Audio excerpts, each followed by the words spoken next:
विभाग आहेत यावेळच्या फेस्टिवलची नवीन काय वैशिष्ट्य आहे? हे 14वं पुणे इंटरनॅशनल फिल्म फेस्टिवल आहे. मला आनंद होतो की यावेळेला दरवर्षी आपण यामध्ये वाढ करत आहोत. यावर्षी जशी जागतिक स्पर्धा आहे त्यामध्ये 14 सिनेमे असतील. त्यामध्ये महाराष्ट्र शासनाचं प्रभात इंटरनॅशनल अवॉर्ड जे आहे 10 लाखाचं उत्कृष्ट सिनेमा म्हणून आणि 5 लाख उत्कृष्ट दिग्दर्शकांशिवाय ज्युरी अवॉर्ड असतो. मराठी फिल्म कॉम्पिटिशन जे आहे त्याला 5 लाखाचं अवॉर्ड असतं, ज्याच्यामध्ये दिग्दर्शक आणि निर्मात्यांना विभागून आपण सिनेमा. आपल्या मराठी कॉम्पिटिशनचं वैशिष्ट्य असं आहे की आपली ज्युरी असते ती मराठी नसते, अमराठी असते. परदेशी जागतिक इंटरनॅशनल लेवलचे सगळे परीक्षक असतात आणि एक इंडियन असतो, हे त्याचा विशेष आहे.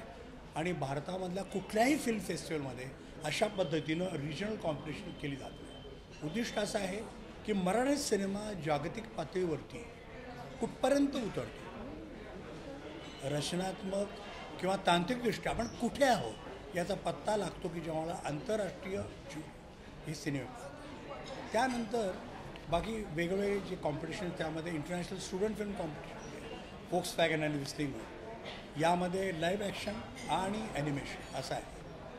MTDCची एक कॉम्पिटिशन आहे ज्यामध्ये यावेळेला 3 सेक्शन्स आहेत.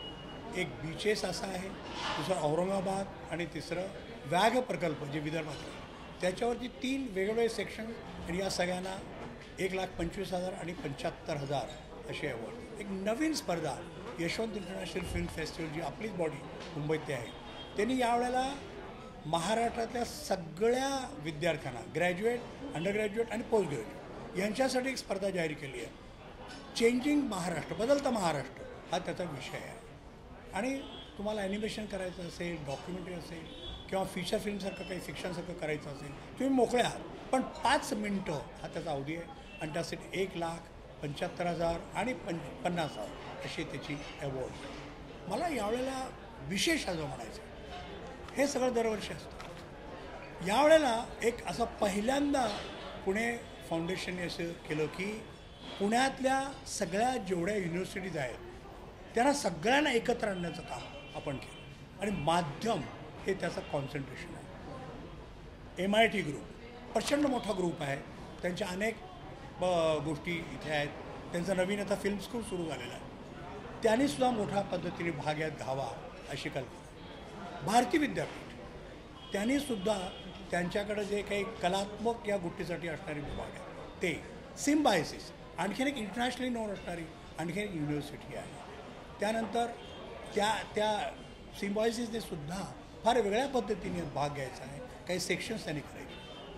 DSK ॲनिमेशन ही स्कूल आहे, आता जवळजवळ जगात त्याचं नाव होतं, फक्त ॲनिमेशनला वाहिलेली आहे. त्यामुळे यावेळेला ते सुद्धा विद्यार्थी आणि ते स्कूल आपल्याकडे येते. आणि सगळ्यात महत्त्वाचं जिथून आम्ही सगळे पास झालो, जी आमची जी आई आम्ही ज्याला म्हणतो असं पुणे विद्यापीठ, हे पुणे विद्यापीठसुद्धा यावर्षी भाग घेतं. थोडक्यात असं की हे जे पुणे इंटरनॅशनल फिल्म फेस्टिवल आहे हे सगळं हे शिक्षण क्षेत्राच्या भोवती आम्ही आणलं आहे. आणि हे सगळे प्रगल्भ विद्यार्थी सिनेमे पाहणार आहेत, सिनेमे करणार आहेत आणि हे सगळं कव्हर करणार आहेत. येणारे फिल्म मेकर्स, त्यांच्या चर्चा, या सगळ्या त्यांचा अभ्यासाचा विषय होता आहे. आणि म्हणून यासाठी एक वेगळी यावेळेला थीम आपण केली, स्पोर्ट्स अँड सिनेमा. मला असं वाटतं की जगामध्ये खेळ ही गोष्ट अशी आहे अनेक देशांना ती एकत्र आणते. सिनेमा ही गोष्ट अशी आहे की अनेक देशांना ती एकत्र आणते. म्हणून आपण असं ठरवलं आहे की sports and film being world together. आज आपण जर मागे बघितलं, हा जो लोगो आहे, हा जे काही चित्र आपण केलं त्याचा अर्थ असा की त्याचं कनेक्टिव्हिटी. आणि म्हणून यासाठी म्हणून आपण भारतीय सिनेमामध्ये झालेले काही प्रयोग जे आहेत खेळाशी संबंधित ते सिनेमे प्लस परदेशातले काही सिनेमे अशा सगळ्यांचं एकत्रीकरण करणं. आणि ओपनिंगच्या दिवशी आणखीन काहीतरी आपल्याला वेगळं मिळणार आहे.